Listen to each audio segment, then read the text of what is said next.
সানার অবস্থা দেখো, চান করিয়ে ওকে প্যান্ট পরিয়ে দিয়েছি আমি, তা সত্ত্বেও ওর ওই প্যান্টটাই পরা চাই।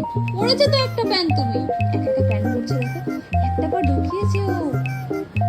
সানা তুমি একা একা প্যান্ট পরছো।